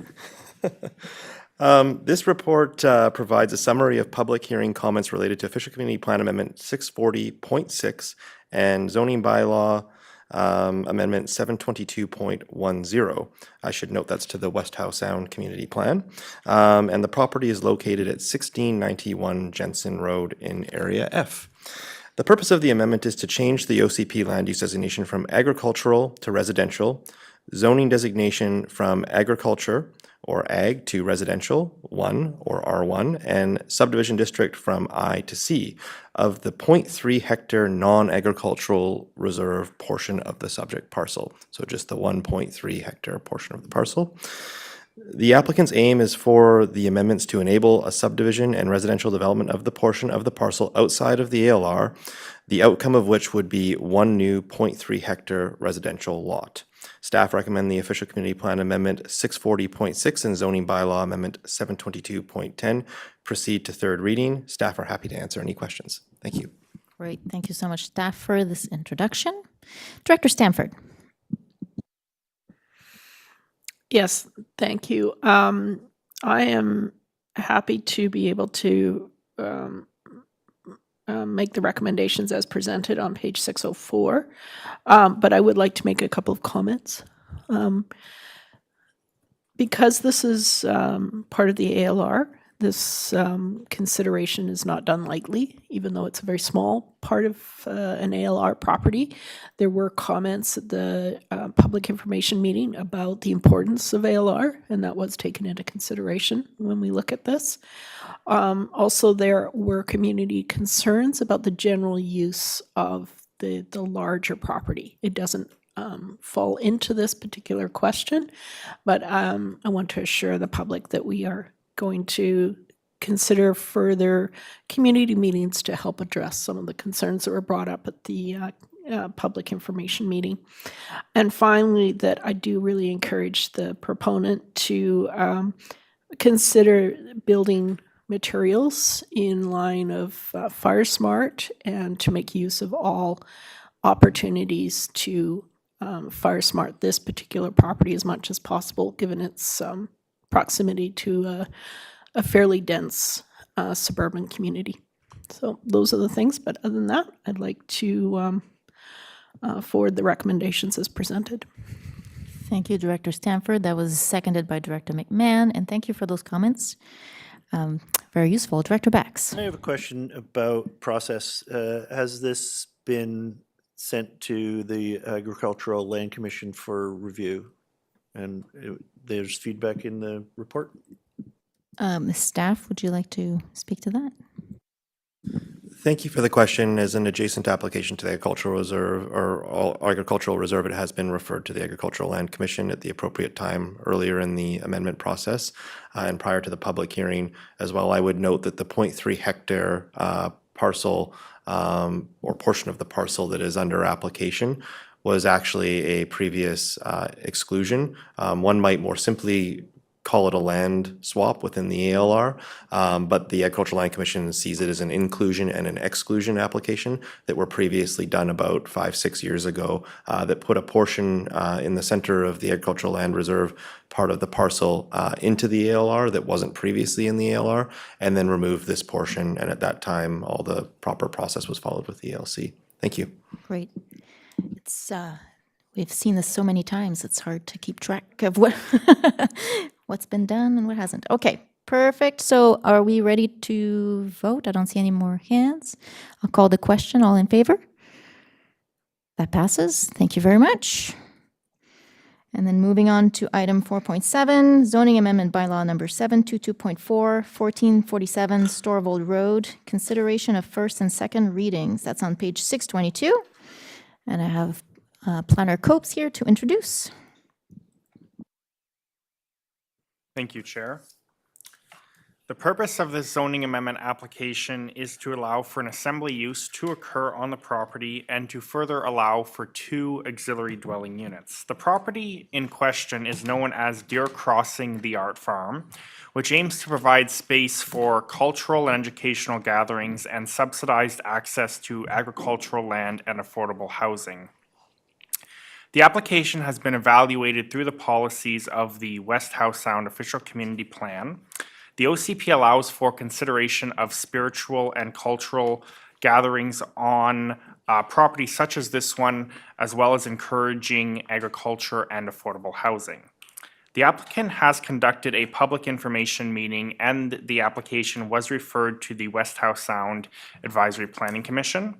During the engagement process, a number of concerns were raised by local residents. Staff have worked with the applicant to develop a number of mitigation measures to be implemented by covenant, in addition to bylaw conditions relating to the assembly use.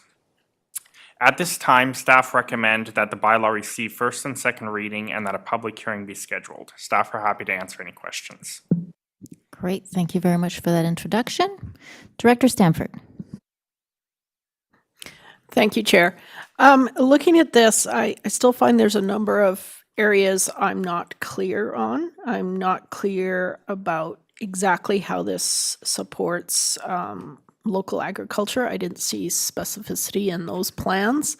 I also don't see how the dwellings proposed fit into supporting the housing issues that we're seeing in Area F. So I am looking for more information to help me make these decisions. I'm also finding that the proposals for public gathering are still a bit vague as to what the neighbors should be able to expect. I'm trying to understand whether or not what the noise levels are for the proposed gatherings, whether there's going to be amplified music or sound or any of those kinds of things. I'm not sure how those fit into moving this forward. I think the intent, and I do understand the intent overall, but the specificity of this particular proposal needs to be more clear. So I would like to propose that this be forwarded for first reading only, and that more information be sought regarding specific plans for the property, and go just that direction. I'm not sure if that's appropriate, or if the planners want to be able to respond to that, if that's close enough to help them give direction.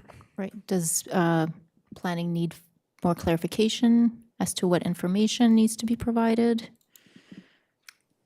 Thank you, through the chair. I think that's sufficient clarity for us to kind of follow up with the applicant.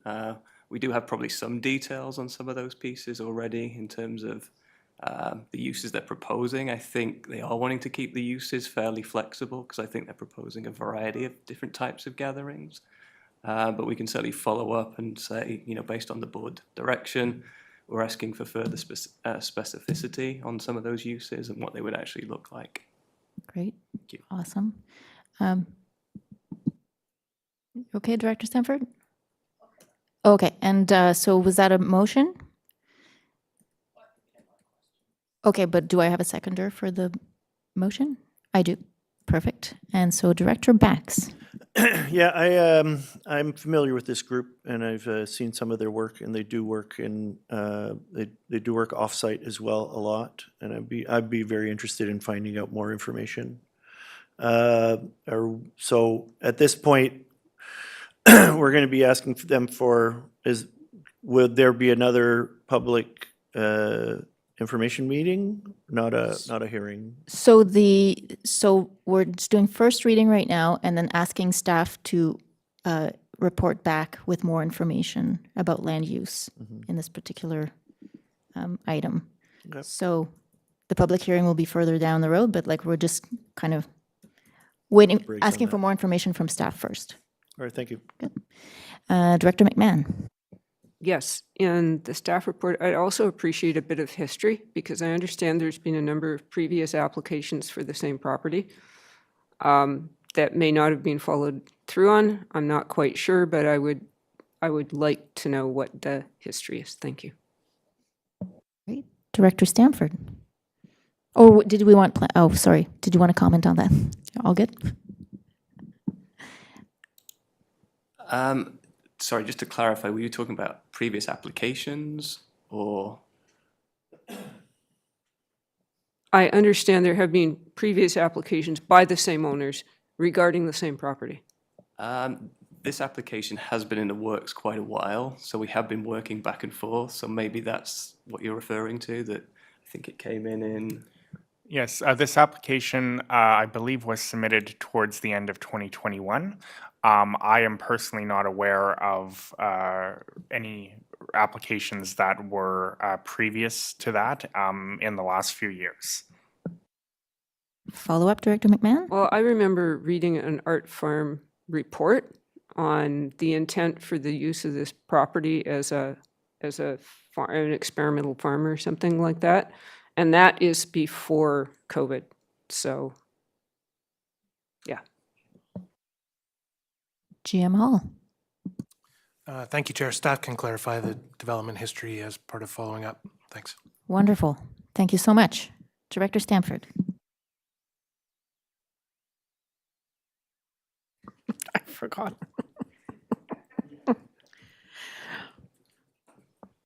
I'll just leave it. It's just disappeared. All right. It's been a morning. Okay, so we have a motion on the floor to proceed with first reading and then to ask for a report back from staff. Are we ready to vote? I don't see any further hands, so I will call the question. All in favor? That passes. Thank you, staff. Wonderful. So that's one more down. And moving on to item 4.8, zoning amendment bylaw number 722.11 for subdivision of 8,000 Birch Way. That's on page 654. And I have Planner Copes here to introduce again. Thank you, Chair. The purpose of this zoning amendment application is to change the subdivision district from G to F to allow for a two-lot subdivision. The applicant has conducted preliminary public consultation, and the application was referred to the Half Moon Bay Advisory Planning Commission, who are in support of the proposal. In accordance with Section 464 of the Local Government Act, a public hearing must not be held for zoning amendments for residential development, which may include residential subdivision, where the proposal is consistent with the official community plan. Staff have prepared the required notifications in accordance with Section 467 of the Local Government Act, advising of the date of consideration of first reading being November 28th. The proposed bylaw will be brought to the November 28th board meeting for consideration of first, second, and third readings, which staff recommend. Approval from the Ministry of Transportation and Infrastructure is required prior to the bylaw being brought back to a future board meeting for adoption. Staff are happy to answer any questions. Thank you, staff, and thank you to the Half Moon Bay APC for weighing in on this. Very much appreciated. And do I understand that this is a bit of a historic, is this the first item that we get since the new legislation from the province? Is this the one that, okay, can, just for interest's sake, could staff comment on that a little bit? Thank you, Chair. As part of a package of legislative amendments made over the last year or so, the province has introduced a few mechanisms designed to streamline approvals of housing development. And so this change to the process where a public hearing is not permitted to be held is one of those changes. The housing needs report that was earlier on the agenda was another one of the legislative changes that was brought in. Thanks. So it is happening in real time. Excellent. Thank you very much, staff. I don't see any hands. I'm happy to move the recommendations on page 283. And as seconder, Director McMahon. Are there any further questions or discussion? I will call the question. All in favor? That passes. Thank you very much. Okay, moving on to item 4.9 on page 666. Ooh. Half Moon Bay Community Hall update. And do we have? It's you, GM Gagnon. Nice to see you. Would you like to introduce this wonderful item for us, please? Oh, here he is. Oh, great. In the nick of time. We have Manager Doyle here to speak to this report. Wonderful. Whenever you're ready.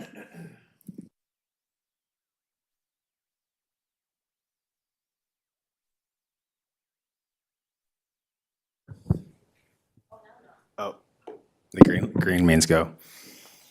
Thank you to the chair. The report in front of you is an update on the Half Moon Bay Community Hall. We were last in front of the board on this project in September 2023, I believe. Just provides a general update. If there's any questions, staff are here to provide any answers. Thank you so much. That's great to see this project moving along. It's been a long road. And I guess one question that I have is, should the community, and so far I have not heard any very huge feedback, but it could come. So is there a bit of wiggle room still with the plans if there were some concerns that would come up? Or is this kind of set in stone at this point? Talking minor things. Thank you for the question to the chair. Right now, we're working on the schematic design. So the consultants, engineers, and design professionals are trying to make the conceptual design into reality and make it align with the regulations and building code and all that. We're happy to receive feedback at any time, but the engagement period through the last summer was the significant opportunity for input from the public, and it's difficult to make any significant changes at this time. Okay. Great.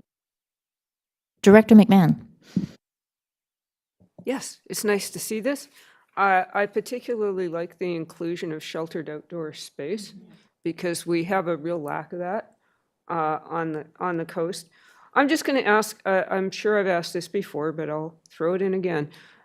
When we are building community halls, what considerations do we have for their use by the community as mustering places in case of emergency.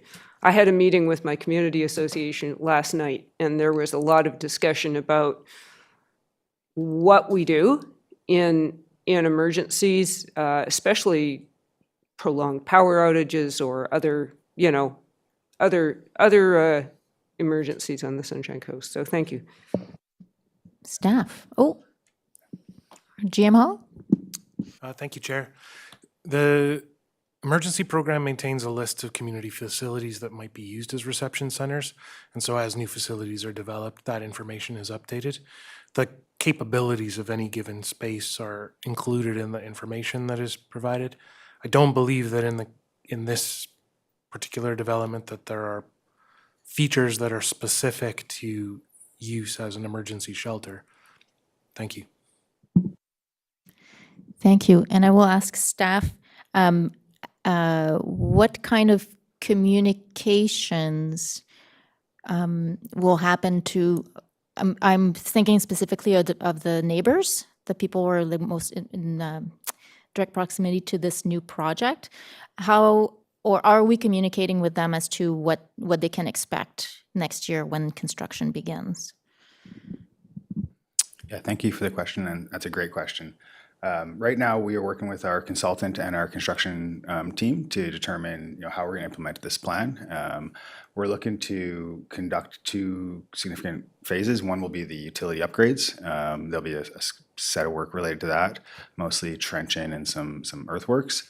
And then the construction of the hall will begin, at another time. Once we know what our schedule will be, what the impacts will be, lay down areas, we're working with them to minimize the impact on the park itself and the users, and we'll start putting up signage and letting the neighbor and residents know what to expect. Right now, there is no specifics, and we don't want to release any sort of information that's not we're sure about. Fair enough. All in due time. Thank you very much. And Director McMahon. Yes. Will this building be heated with a heat pump? So will it have cooling as well as heating? Thank you for the question to the chair. I believe it will. It is a high efficiency building, and the design consideration is still targeting the board's net zero ready goal, which means that to achieve that, the efficiency side of things is where we're going to focus most of our effort on. And a heat pump typically satisfies that requirement, but the exact mechanical equipment hasn't been selected. So, thank you very much. And I do want to thank staff for the making the kitchen a little bit bigger. And yes, that outdoor-indoor space is just wonderful, and I think it really opens up a lot of opportunities for the community. Lots of different kinds of events will be able to happen. So thank you. And Director Lee. Thank you, Chair. I was just checking out the accessible parking and how the wheelchairs would get into the building. It appears to show that the accessible parking space is on a gravel parking lot. I hope that's not right. I believe the parking right now is all gravel. Yes, we when I did the Sarah Ray Hall, I ended up putting a gravel parking in front of the accessible. We had to go back and make a hard surface. The wheelchairs won't go on the gravel. Or actually, it's not gravel. I'm trying to see it in my mind now. What it's like. No. So the question is, will the accessible parking be a hard surface? Any insight on that, Steph? Thank you for the question to the chair. The competing priorities or challenges at this site include the fact it's in the agricultural land reserve. We are currently seeking final approval from them now that we know our design more specifically and we can provide more detail. In conversation with them, they have very little concern about hardscaping related to accessibility, but we are going to try to balance as best we can a permeable surface that promotes infiltration of the rainwater and doesn't affect the hydrological cycle, but also meets our accessibility regulations and expectations. Yeah. Good. Thank you very much. Lots of things to consider, as always. Excellent. So that was for information, so we do not have to make any motions, but thank you very much, staff, for that. And if there are no further comments, I will move on to item 4.10, Cliff Gilker Park Recovery Project, Community Survey Results. That's on page 671. And I have Manager Huntington here to introduce. Good morning, thank you. The purpose of this staff report is to provide the results of the Let's Talk online survey that has informed the Parks 2025 budget proposal titled Cliff Gilker Bridges and Trail Remediation. The objective of the survey was to engage Cliff Gilker Park users, bring awareness to the bridge and trail options being proposed, and to receive feedback from the public on what is most important to consider and include in the project. And thank you, and I'm happy to answer any questions. Great, thank you very much. Director Bax. So I from the first report that we got, the bridge replacement was, this report tells us that the bridge replacement for all four is very important to the community. But the initial idea was to replace the bridges with steel structures. And so that would bring them into compliance with, I believe Director McMahon was saying, a 75-year lifespan. Now, I don't know that that's the right approach, and that in order to, if we were to build bridges from wood, that sure they would have a shorter lifespan, but it's an easier material to move around. It's there's some available wood within the park with blowdown, etc. And some of the materials. So and I'm wondering how much volunteer engagement we can have in the refurbishing of the park.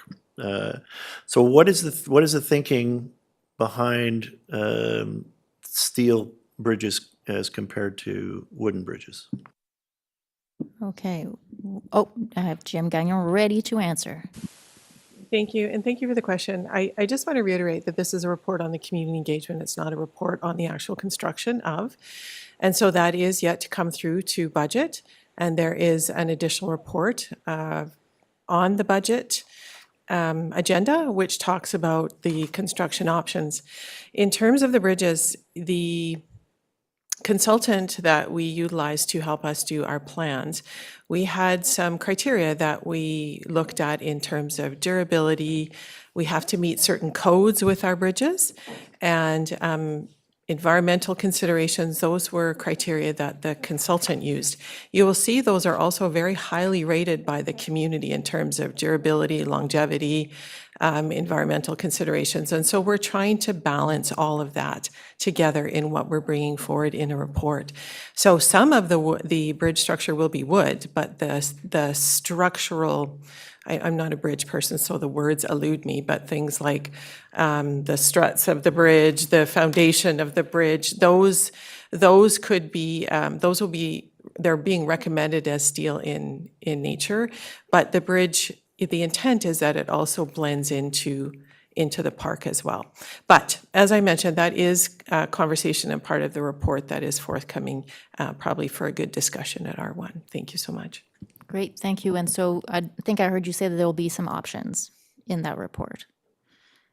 Did I understand clearly? Thank you, and thank you for the clarification question. I would suggest that if alternate costing becomes a request by the board at R1, that it may need to be referred to R2, because we don't have alternate costing for materials. We have costing around certain bridge structures, that suspension bridges, strut bridges, et cetera. So perhaps once you examine the report, the options talk about different structures to replace based on the feedback that's been received.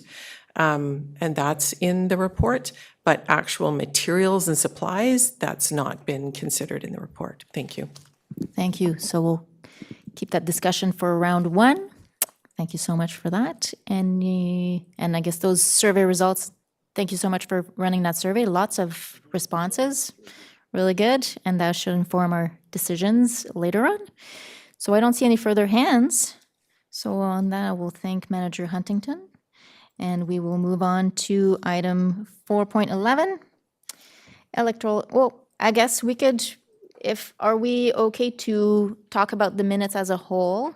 Yes, instead of going one by one. So we have the minutes from the APCs for all 5 APCs, pages 684 to 698. And those are just to be received for information. So we can discuss them in a holistic way, if we wish. And on that note, I guess, because they are all about the same item, about the OCP renewal, it may have been helpful to have a staff report, like a quick staff report just ahead of it to kind of highlight some similarities or some trends that were seen. Nothing fancy, just a quick summary. Could have been very nice, just so that we can see them as a unit. Okay, Director McMahon. Yes, my APC is not done yet. We didn't get to the engagement plan and would like to comment on that. So yes, and it will be interesting. I did not take a lot of time to read these minutes given the other 799 pages of material. So I will be interested to see if there are consistent themes arising from our APCs. Thank you. And Director Lee? I was just wondering if staff had any plans to go back and specifically answer the questions that our OCPs, our APCs had put forward. Is there a follow-up plan to work with them on that aspect? So I will turn to GM Hall. Will staff be answering these questions that were raised? And if so, how? Like what mechanism will be used? Thank you, Chair. So knowing that some APCs wish to continue considering this, I think once we have a final set of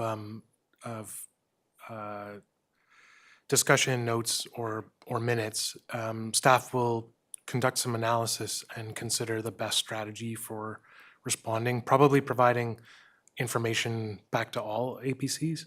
And if I would further add that there may well be things in here that are like areas of clarification or information need that would have value for the public as well.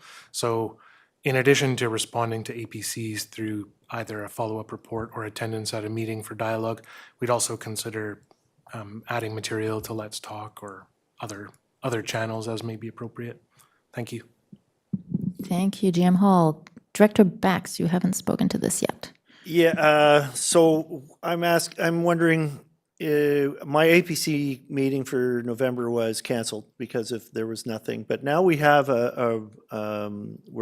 we're sending forward the housing needs assessment, and is that going to be included in the APC meeting of December, which I believe is the last? There will be a December meeting of the APCs, which would be the last meeting of this tenure. Is that so? Staff? Thank you, Chair. So staff would look to coordinate with the commission chair and the area director to schedule something that works for all involved. Thanks. And I'd also like to mention that the recording secretary for my area was very lax in his duties. All right, duly noted. Director McMahon. Yes, we'll have to give him more training. Yes, I'm looking forward to, because the engagement strategy did not really dive into the role of the APCs in the OCP process, I look forward to sort of a strategy of how the APCs will dovetail with the OCP process. I, for one, am really looking forward to working with them and hoping that this will be a great way to get them very involved in the whole process and maybe stick around for a while. Thank you, Director McMahon. And question, I don't know, to staff or to the board, actually.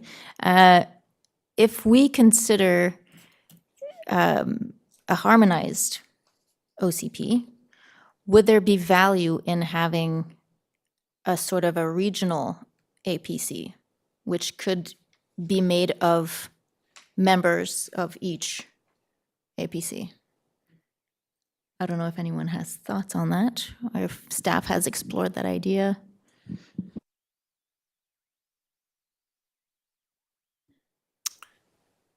Chair, interesting idea. The Cowichan Valley Regional District uses a model like that. In practice, SCRD has done something similar with all APC workshops. They're not convened meetings, but they are an opportunity for regional level policy dialogue and listening. Thanks. Okay. Thank you. Director Stanford. My preference is not to have another layer. I think the regional APCs are doing a good job, and we can just move it forward through them rather than another layer for our understanding. So, Thank you for that feedback. Director McMahon. Yes, our APCs are there to be local for the conditions in the area. And I think an overall, in addition to being another layer, it would be cumbersome and difficult to manage. We have enough challenges getting our APCs together. So, yeah.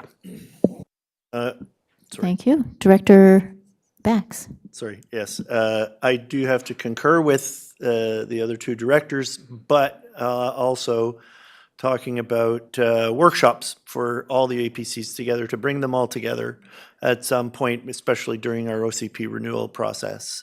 I think it's very important. I don't think it'd be a one-off either. There'd probably be a series of workshops that would involve our APCs, and I would encourage all of them to attend to get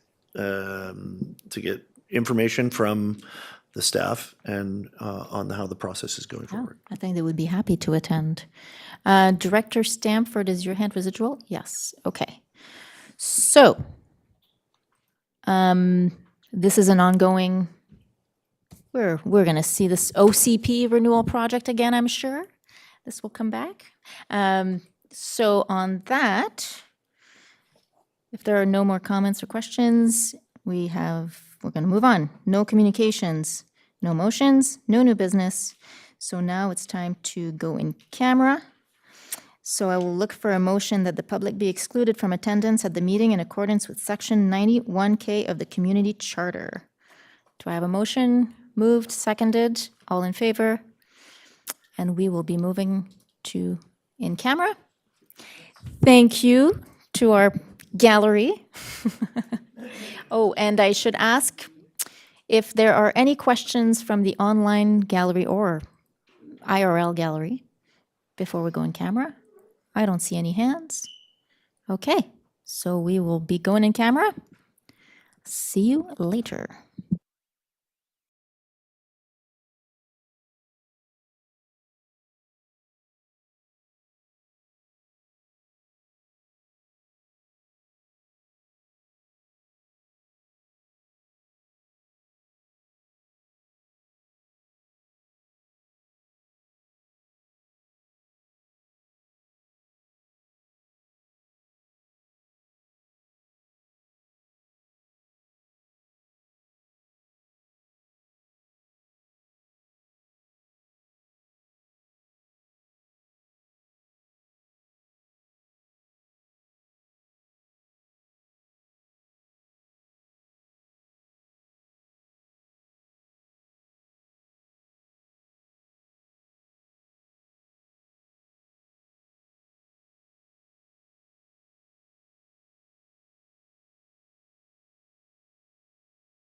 Thank you very much. Welcome back to the Electoral Area Services Committee meeting of November 21st. We are at the end of our meeting.